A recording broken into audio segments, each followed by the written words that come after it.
오늘 이 책의 저자 다니엘은 유다 자손이죠. 유다 사람. 1차 바벨론 포로 때 끌려갔습니다. 여호야김 왕 때.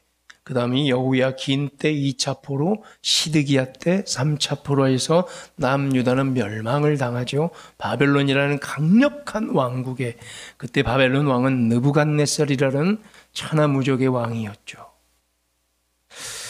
자, 다니엘은 끌려갔지만 그 가운데에서도 하나님의 은혜로 다니엘과 그의 친했던 친구 3명, 세 친구, 그들은 총명하고 지혜로워서 왕궁의 행정 업무를 담당할 차세대 유망주로 비록 외국인임에도 불구하고 뽑혀서 엘리트 교육을 받게 됩니다.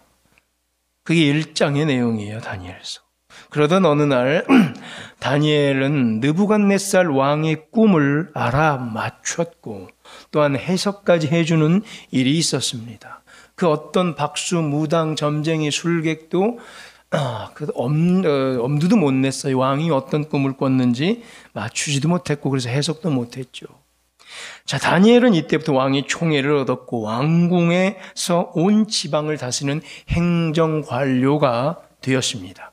느부갓네살 왕은 다니엘을 모든 지혜자의 어른으로 삼았습니다. 그 나라의 최고의 어떤 지혜로운 자로서 삼았다는 거죠. 의지할 수 있는 그런 멘토로 삼았다는 얘기예요. 최고의 위치에 올랐죠.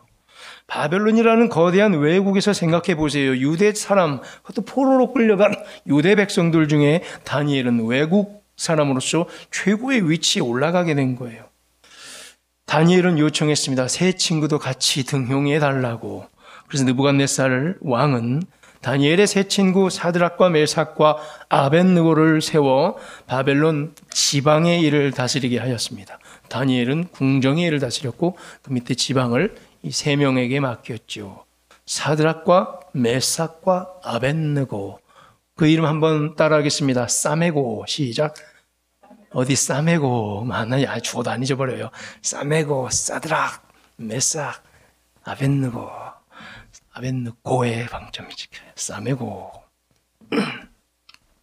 자, 그러던 중에 이제 다니엘서 우리가 3장을 읽었는데 저 앞에 1절에 어떤 일이 있었냐면 바벨론 왕 느부갓네살은 아파트 한 10층 높이가 될 거예요. 27m니까 그 높이로 자신을 닮은 금 신상을 하나를 떡 만들더니 다니엘 3장 5절과 6절에서 보면 이 금 신상에게 절하지 않는 자는 누구든지 맹렬히 타는 풀무불에 던져 넣으라는 명령을 내려 버립니다. 풀무불이란 1000도 가까이 되는 용광로를 말합니다. 자, 어찌 여러분 금 신상 앞에 가서 절하겠습니까? 아니면 절하지 말까요? 1000도가 되는 용광로에 집어넣어요. 절할까요? 절하지 말까요? 우리 남 얘기처럼 절하면 안 되지 하고 다니엘에게 모든 그 친구들에게 짐을 주면서 우리는 낼름 빠져나갈지도 몰라요. 어떻게 1000도 시대는 용광로에 들어가겠습니까? 자, 다니엘의 세 친구 사드락, 메삭, 아벳느고는 금신상에게 절하지 않았습니다. 그렇죠? 그리고 어떤 일이 벌어지죠? 곧 누군가에게 고발을 당한 거예요. 그들을 시기하고 질투하는 자들에게 고발을 당합니다. 자, 이 위기 속에서 이제 곧 용광로에 들어갈 일만 남은 거죠. 여기서 증명되는, 위기 가운데 증명되는 이 다니엘의 세 친구의 믿음을 한번 우리 묵상해 보십시다. 그러면서 우리의 믿음 또한 견고케 만들어 보십시다. 이때 증명되고 이때 발휘되는 이 친구들의 믿음은 도대체 어디서 나온 것인가를 우리가 파헤쳐 보시고 우리 믿음 또한 저렇게 될 수는 없는가를 고민할 때 어느 순간 우리의 믿음도 출중하게 이만큼 자라게 될 줄로 믿습니다. 오늘 읽었던 3장의 8절을 보면 누구였어요? 그 시기하고 질투했고 고자질한 사람들. 참소하라 고자질했다는 얘기거든요. 누구니까 바벨론 사람들, 현지인들, 갈대아 사람들이에요. 충분히 이해가 될 법도 싶어요.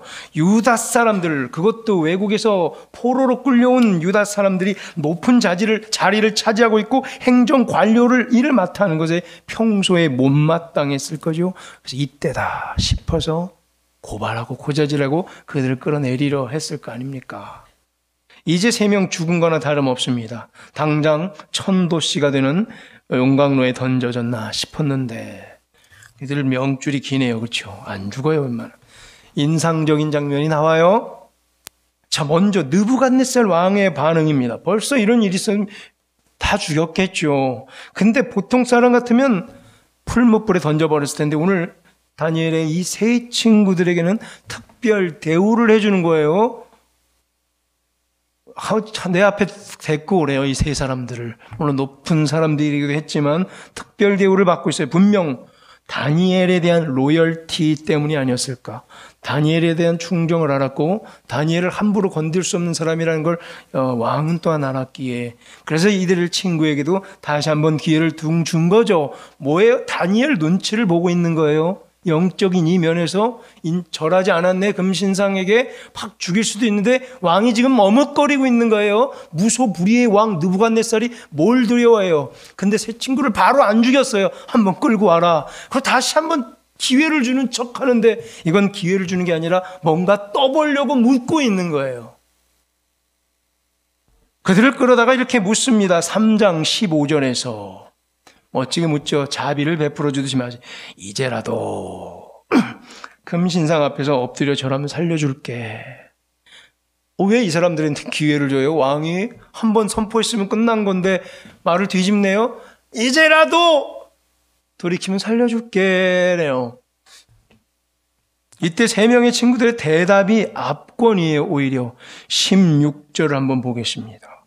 16절에 3명의 친구의 답은 뭐예요? 엎드리면 살려줄게 이제라도. 그랬더니 뭐래요? 16절에서 우리가 이 일에 대하여 왕에게 대답할 필요가 없나이다. 단칼에 잘라. 왜요? 너무 멋지죠. 왕이 묻고 있는데 감히 지금 우리가 뭐 이것까지 왕에게 대답해야겠습니까? 누가 대답해 준다니? 내가 이것까지 왕에게 일일이 다 대답하리요? 누가 대답해 줄 건데? 보통 높은 사람 있잖아. 기업의 회장이 누가 밑에서 물으면 내가 이런 것까지 다 일일이 대답하리? 그렇죠? 우리가 이 일에 대하여 왕에게 대답할 필요가 없나이다. 아니 왕이 묻고 있는데 왕에게 대답할 필요가 없다는 거죠. 왕을 무시하고 있는 건가? 이런 생각도 드는데 자 그게 아니라 이 말의 의미 뭘까요? 우리한테 묻지 마라. 하나님이 친히 대답해 주실 것이고 살아계신 하나님께서 친히 보여주셔도 너에게 응답해 줄 거다. 내가 대답할 문제가 아니다. 여호와 하나님만이 참 신이며 천지의 주제라는 신앙 고백이에요. 자신들은 오직 하나님께만 경배할 뿐이지 자 이상한 저런 나팔과 피리와 수금과 사면금과 양금과 생화가 모든 악기를 동원한 채 저 금신상에 절하는 일은 우리에게 없을 것이다. 이건 무슨 장면이었어요? 예배 장면이었어요. 3장 10절의 장면은 예배 장면이란 얘기예요. 이거 예배잖아요. 경배 장면이죠. 즉 우상 숭배하라는 얘기고 금신상은 누구 신상이었어요? 느부갓네살 모양새로 똑같이 생긴 신상이었어요. 자기 우상을 세워서 여기 절해라 그러면 누가 왕이 되는 거야? 누가 신이 되는 거예요? 느부갓네살 내가 신이다라는 얘기예요. 나에게 절해라. 하나님께만 우리는 경배할 뿐입니다라는 신앙 고백으로 지금 느부갓네살과 맞서고 있으면서 여기서 중요한 구도가 하나 형성이 되는 거예요. 뭐예요? 누가 진짜 신인가? 라는 물음에 대한 답하기예요. 그래서 느부갓네살은 여기까지 이 사람들 데리고 와서 또 물어보는 거예요. 이제라도 절하면 살려줄게. 내가 신이라니까. 이걸 얘기해요. 아니요. 여호와 하나님만이 신이라니까. 대립하고 있는 경쟁 구도를 우리는 읽어내야 됩니다. 자, 15절에서 다시 느부갓네살이 이렇게 물었죠. 저 끝에 이렇게 묻습니다. 이를 하다니 너희를 내 손에서 건져낼 신이 누구겠느냐라고 물었죠. 보세요. 직접 물었잖아요. 신이 누구겠냐요. 너희를 살려줄 신이 누구겠는가가 이 질문이 여기에 핵심 구도예요. 진짜 신이 누구야? 네 하나님이 백날 여기서 너 구원해 줄 것 같아? 넌 용광로로 들어가 다 죽을 거야. 가루도 없이 안 남고 다 타버릴 거라. 널 구원해 줄 수 있는 건 나뿐이다. 그러니까 내가 신이다. 나에게 절해라라는 얘기죠. 너희의 죽고 삶은 내가 정한다. 내 형상을 본따 만든 저 금신상에 가서 엎드려 경배하고 살려달라 빌어라. 내가 신이니까 내 마음대로 내가 너를 살려줄 수 있다. 자, 이 느부갓네살 왕의 말을 부정할 수가 없는 거죠. 느부갓네살 바벨론 왕이야말로 이 전 지역을 다스리는 신과 같은 존재였다는 거예요. 그가 죽으라면 그냥 죽는 거예요. 그가 살려면 다 살리는 거예요. 살고 죽으면 누구 손에 있었어요? 이 나라에 느부갓네살 바벨론 왕에게 있는 걸 누구나 다 아는데, 저 사람이 신인데 살고 죽는 건 저 사람의 손에 있어요. 그럼 신 맞잖아요. 우리도 살려달라고 누구에게? 신에게.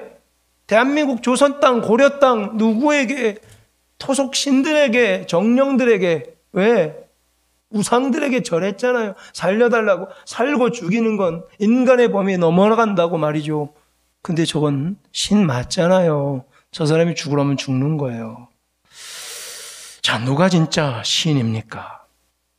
그래서 느부갓네살은 여기서 신 대 신끼리 대화해보자는 얘기를 하고 있는 거예요. 왜요? 앞에 다니엘 때문에 조금 창피를 당했거든요. 자기가 신이었는데 자기 꿈을 다니엘이 맞췄고 해석까지 다 했어요. 이런 일은 지금까지 없었어요. 그래서 느부갓네살이 입술로 찬송할 수밖에 없어요. 다니엘이 믿고 있는 여호와 하나님만이 진짜 참 신이요 천지의 대주제구나라고 느부갓네살이 말해버리고 말았어요. 그 자존심이 상하는 거예요. 그런데 동시에 하나님은 두렵긴 한 거예요. 하나님은 두려운데 영 자존심 상하는 거예요. 내가 신인데. 하나님 무섭거든요. 다니엘 못 건들겠거든요. 그래서 이 사람 지금 불러놓고 뭔가를 대화를 지금 시도하고 있는 거예요. 대화해보자는 얘기잖아요. 다니엘 3장 15절은 자꾸 뭘 물어요. 그냥 확 죽이면 죽이지. 이 사람들에게 마냥 뭐래요? 이제라도 하면서 말이죠. 아까 이제라도 엎드리면 살려주겠다. 아니 그냥 당장 죽여도 그 누구도 물을 사람이 없는데 자꾸 이상하게 물어봐요. 그냥 확 죽이세요 이러고 있잖아 이 사람들은. 근데 자꾸 물어봐. 안 죽이고 이상하게 뜸들이고 있어요. 뜸들이면서 15절을 제일 길게 읽었죠 여러분. 15절 아이고 길어라. 뭐예요? 뜸들이고 있는 거예요. 기회를 주고 있어요. 그래서 무슨 단어가 막 나와요? 만약에 너 이렇게 한다면 너 만약에 좀 해봐. 만약에 너 이걸 안 할래?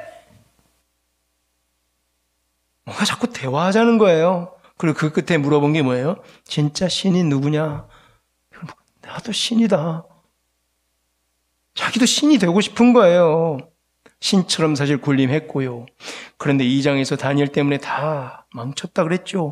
꿈 하나 꿨는데 다니엘이 다 해결했잖아요. 무슨 꿈인지 본인은 이 꿈이 도대체 궁금해서 해석할 수 없어서 이 꿈을 알고 싶었는데 그 어떤 무당 박수 술객 점갱이들도 내가 꿈을 무슨 꿈 꿨는지 맞춰보고 그 꿈을 해석하는데 그 어떤 누구도 손도 대지 못했을 때에 유대 사람 다니엘이 나타나 그 내용을 정확하게 읽어냈고 해석까지 완벽하게 해줬죠.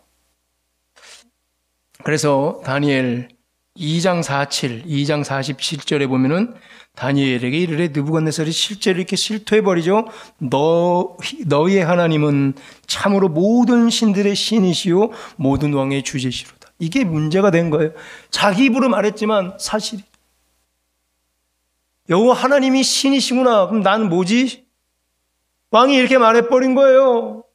다 내가 신인 줄 알고 있는데 느부갓네살이 자기가 신이었는데 그래도 두려웠던 거고 자기는 당연히 알았죠. 내가 신이 아니라는 걸. 일개 자존감이 낮은 교만한 왕이라는 걸 자기는 알았어요. 느부갓네살은 자존감이 낮은 사람일수록 주로 교만하기까지 합니다. 온도 조절 좀. 교만한 사람을 자세히 보면 주로 자존감이 낮습니다. 보세요. 주변에 교만한 사람들 보면 자존감이 낮아요.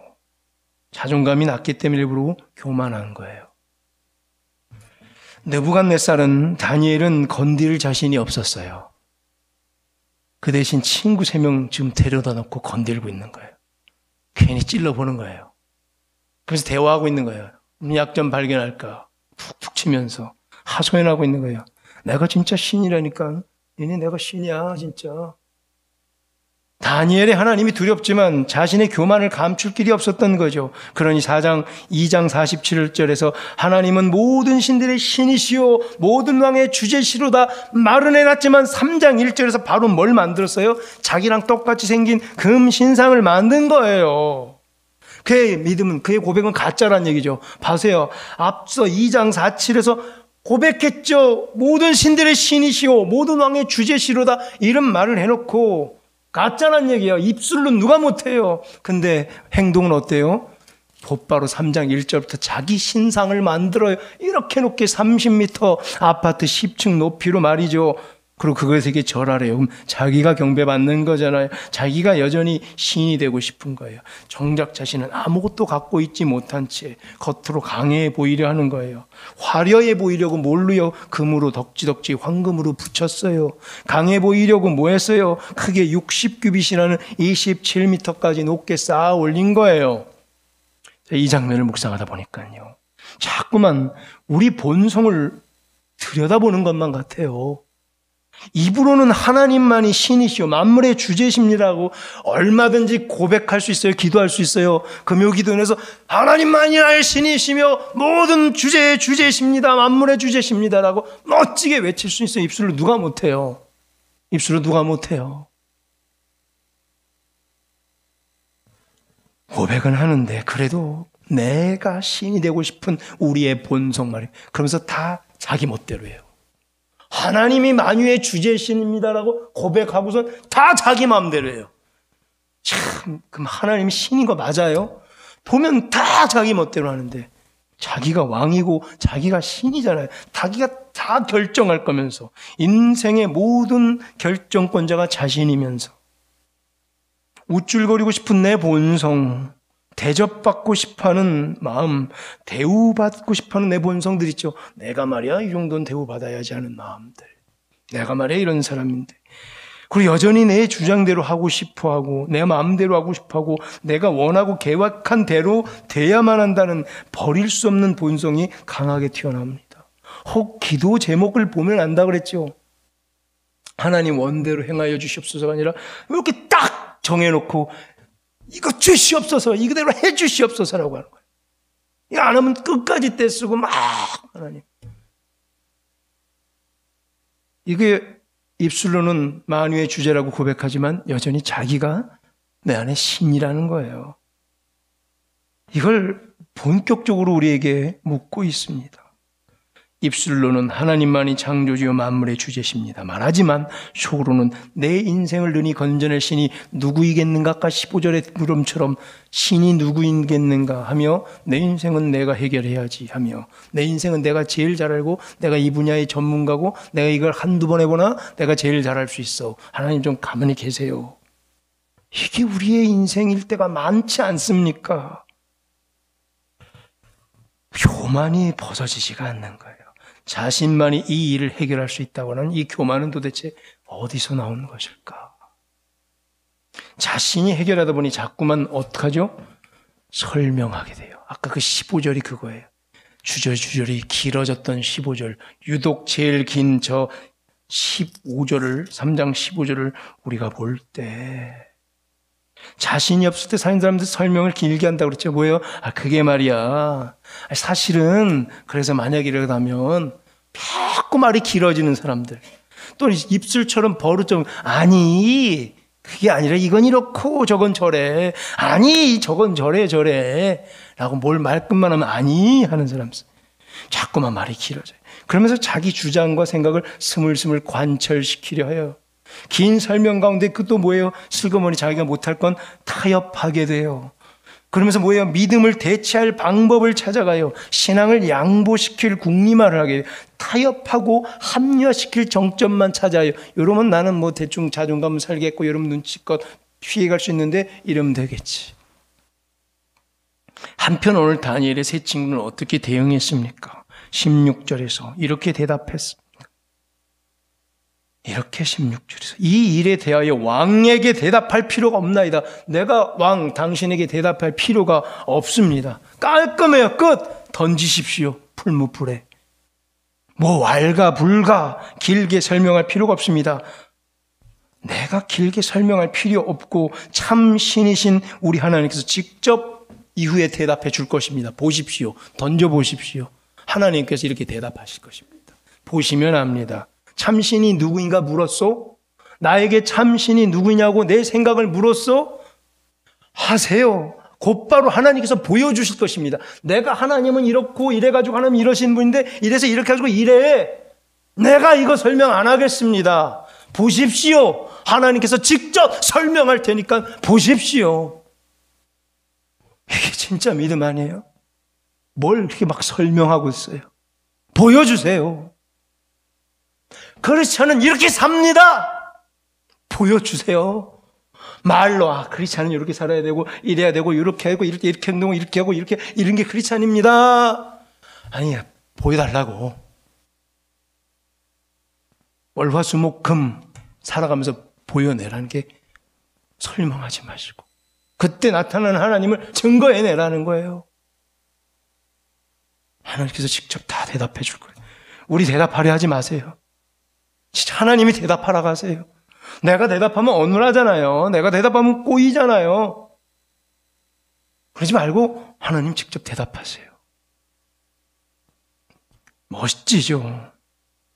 어디 한번 던져보시죠 하는 거예요. 와, 이러한 믿음은 과연 어디서 나오는 것일까? 내가 섬기는 하나님께서 그 가운데서 능히 건져내실 것입니다. 풀무불이 뭐라고? 건져내실 것입니다. 자, 거기에 나아가요. 오늘의 하이라이트는 이게 아닙니다. 방점을 하나 꽝 찍는 사건이 나타나죠.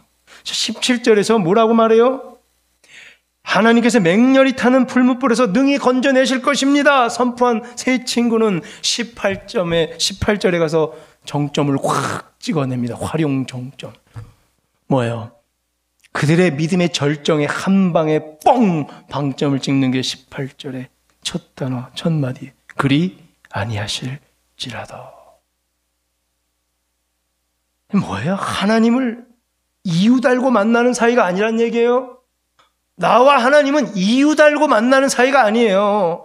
조건 달고 내가 경배하는 수준이 아니라는 거예요. 날 뭘로 몰고 하나님을 잘 믿을 테니 이렇게 해주세요. 이런 수준이 아니라는 거예요. 간혹 내가 하나님을 잘 믿을 테니 이렇게 해주세요 그러죠. 아니면 거꾸로 만약에 이렇게 해준다면 내가 하나님 잘 믿을게요. 하나님 나한테 이렇게 잘해주면 나도 하나님 잘 믿을게요. 이렇게 조건 달고 이유 다는 신앙이 아니라는 거예요. 자기가 길을 다 정해놓고 인간 편에서 계획을 이미 다 세워놓고 하나님께서 무조건 꼭 이렇게 해주셔야 한다고 떼쓰는 신앙이 아니라는 거예요. 뭐예요? 이유다는 신앙인데 조건다는 신앙, 떼쓰는 신앙이 아니라 무슨 신앙? 그리 아니하실지로의 신앙. 그리 아니하실지라도의 신앙. 이거야말로 성숙한 신앙의 최고봉을 지금 말하고 있습니다. 하나님을 향한 순수한 신앙인들, 진짜 신앙인들의 고백이, 오늘 다니엘의 그 세 친구들의 고백이 우리의 고백되기를 간절히 소망합니다. 이제 말씀 맺겠습니다. 우리 보통요, 자신 없을 때 주저리 우리도 설명을 늘여놓게 돼요. 말이 많아져요. 설명해야 되니까 자꾸만 말이 길어져요. 그런데 진짜 표를 쥐고 있으면 뭐 굳이 설명할 필요 있겠습니까? 우리의 믿음이 이래야만 하는 거예요. 내가 하는 일에 당당하면 되는 거예요. 단 교만해서 당당한 척하는 유사품에 주의하시고 당당하십시다. 가짜는 결국 다 밝혀질 것입니다. 내 믿음에 진짜인데 내 믿음이 내가 사심이 없는데 하나님을 향한 내 열정과 믿음이 쇼가 아니라 진짜인데 뭐 설명할 필요 있겠습니까? 진짜를 쥐고 있으면 하나님 앞과 공동체 앞에 당당할 수 있는 거예요. 굳이 공동체 앞에 설명하지 마세요. 내 믿음이 이렇고요. 나는 맨날 이렇게 성경책 읽고요. 난 맨날 이렇게 기도해요. 꼭 누가 물어봤어? 누가 물어봤어? 왜 이렇게 설명해? 설명할 필요가 없는 거예요. 하나님 보고 계시고 증거해 내면 되는 거예요. 내 믿음이 진짜면 그래서 어떻게 돼요? 사심이 없으면 투명하면 신앙생활을 어떻게 해요? 보면 깔끔해요. 신앙생활도 깔끔하게 하시는 분들 있잖아요. 근데 신앙생활이 너덜너덜 하시는 분들이 있어요. 너덜너덜해요, 신앙생활이 뭔가. 맨날 이렇게 엉켜있고, 맨날 설명이 필요하고, 항상 그 앞에 가면 그 사람한테 뭔가 설명해내야 되고, 설명을 요구하고, 깔끔한 신앙, 보면 몰라요. 하나님께서도 그냥 다 보여주시겠다는 이 다니엘의 친구들의 하나님께서 응답해 주실 거예요. 보시오. 앞으로 내가 뭘 설명 100마디 하면 뭐 하겠습니까? 이후로 보십시오. 뭐라고요? 3장 끝났으면 4장과 5장에서 보십시오. 어떻게 되는지. 멋진 신앙 아니에요? 미래 보십시오. 재개발 앞에 막 설명하게 돼서 저는 막 우라통이 터져요. 막 설명하고 있는 거예요, 제가. 목사님들 또 전화 어떻게 됐냐라고 보죠. 그럼 그게요, 이래가지고 막 설명하고 막. 그러면서 제가 어떤 생각, 다니엘의 이 믿음을 보면서 막 우라통이 터지는 거예요. 나는 왜 이렇게 할 수 없을까? 난 왜 이렇게 할 수 없을까? 내가 대답할 필요가 없습니다. 보십시오, 내년에 그냥. 이러면 안 되나? 내가 뭐 이거 일일이 다 설명해야겠습니까? 내년에 그냥 보십시오, 어떻게 되는지. 이 믿음의 제게 없음이 한탄스러운 거예요. 여러분들 앞에서 저는 목회자로서 또 이 그룹을 공동체를 이끌어가는 리더로서 됩니다. 무조건 됩니다. 하고 싶은데 믿음이 없는 거예요. 어떻게 하면 될까요? 다니엘은 뭐래요? 17절과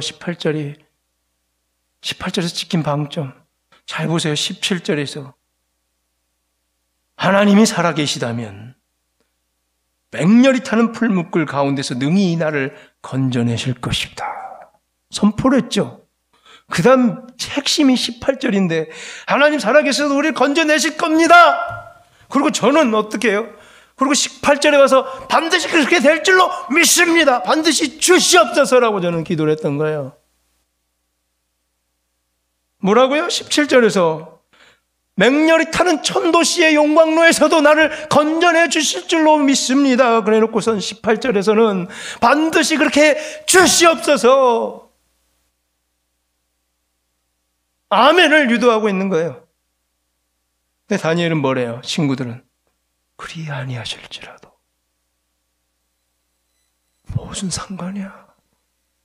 내 믿음은 이미 정해졌어요. 반드시 하나님 응답해 줄 줄로도 믿지만 그럼에도 불구하고 방점 하나 찍는 거예요. 그리 아니하실지라도 감사합니다라고 말이죠. 그럴 때에 하나님께서 행하세요. 그리 아니하실지라도 말해서 안 해도 되겠네. 하나님이 그럴 뿐이세요? 내가 하나님 그리 아니하실지라도 감사합니다. 내 믿음 편치 않습니다. 그럼 하나님 안 해주실 것 같아요? 그리 아니하실지라도 하면 아니란 얘기죠. 진짜 믿음을 봤구나 내가. 이거잖아요. 전능하신 하나님께서 끝까지 최고의 사랑을 보여주시는 그 하나님. 그 하나님과 우리 모두 다 그리 아니하실지라도의 관계를 맺어가시기를 소망합니다. 그리 아니하실지라도 신앙, 이유다닌 신앙, 조건부 신앙, 떼쓰는 신앙이 아니라 반드시 주시옵소서의 신앙이 아니라 그리 아니하실지라도의 이 아름다운 신앙의 관계가 우리 하나님과 정면승부로 그 앞에 펼쳐지기를 원합니다.